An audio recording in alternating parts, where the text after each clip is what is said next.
शिव गुरु के चरणों पर प्रणाम करती हूँ। मैया पार्वती के चरणों पर प्रणाम करती हूँ। मेरा प्रणाम स्वीकार हो। सभी देवी देवताओं के चरणों पर प्रणाम करती हूँ। मेरा प्रणाम स्वीकार हो।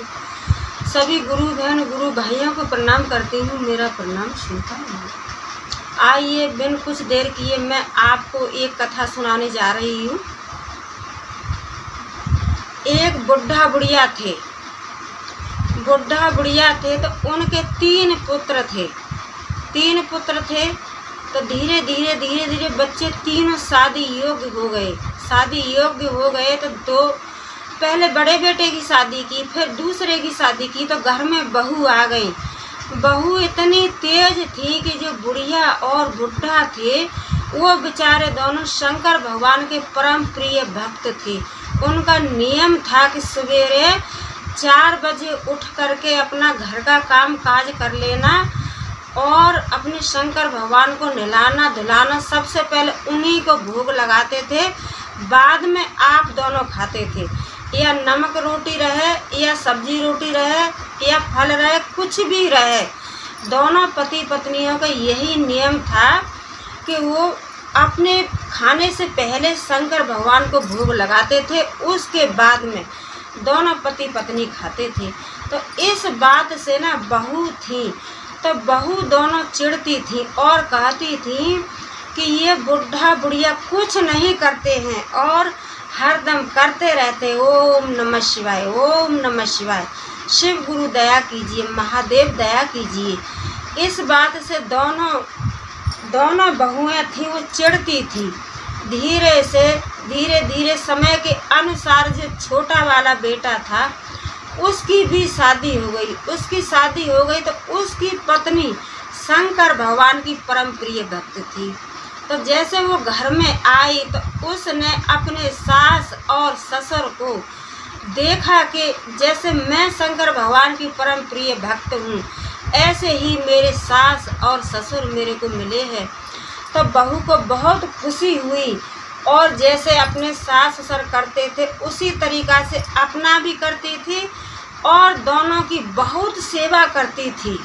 बुढ़ा बुढ़िया को दोनों को नहलाना, टाइम से खिलाना और टाइम से उनके कपड़ा धोना, बहुत उनका अच्छी तरह से ध्यान रखती थी। और इस बात से बड़ी वाली बहू दोनों थी वो बहुत चिढ़ती थी और कहती थी कि ये पहले से हे भगवान, पहले से बुढ़ा बुढ़िया तो थे ही, अब ये और आ गई, एक भगतानी हमारे घर में और पुजारन जी आ गई, अब तो ये 3 आदमी हो गए।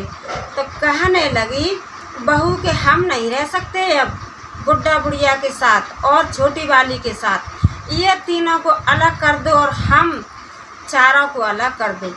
तो बुढ़ा बुढ़िया कुछ नहीं बोले, कहे कि बेटा जैसी आपकी मर्जी, आप न्यारा अलग रहना चाहते हो तो अलग रहो। तो अपने अलग कर दिए तो अपने अलग रहने लगे। तो वो छोटी वाली बहू थी वो तो बेचारी इतना पूरा सेवा संस्कार करती थी, इतनी पढ़ी लिखी भी थी और वो शुरू से ही शंकर भगवान की परम प्रिय भक्त थी। तो उसे सब चीज़ का ज्ञान था और वो हर ज्ञान से परिचित थी। क्यों कि अच्छा करने से क्या फल मिलता है और बुरा करने से क्या फल मिलता है। तो वो अपने सास ससुर का पूरा ध्यान रखती थी। न्यारे कर दिए तो जो बड़ी वाली बहू थी उन्होंने और अन्न धन गहना गुड़िया अपना ज़्यादा ले लिए और छोटी वाली को कुछ नहीं दिया। तो छोटी वाली तो बेचारी अपने भगवान के ऊपर रहती थी और श्रद्धा और भक्ति से कहती थी, हे देवों के देव महादेव, मेरी प्रार्थना तो आप ही सुनोगे, दूसरा कोई सुनने वाला नहीं है। यही कह करके और अपने शंकर भगवान की पूजा करती थी। दूध दही गंगा जल पानी भांग धतूरा बेल पत्र अपने सास ससुर के साथ में बड़े प्यार से पूजा अर्चना करती थी। 3 सूत्र का पालन करती थी और चर्चा करती थी, आने जाने वालों को भी बताती थी, बड़े प्रेम से रहती थी।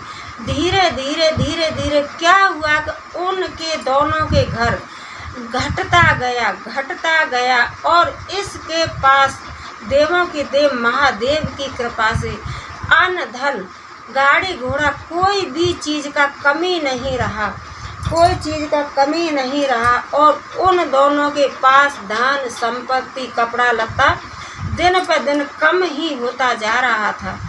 धीरे धीरे धीरे धीरे उनके सब कुछ खराब दिन आने लगे।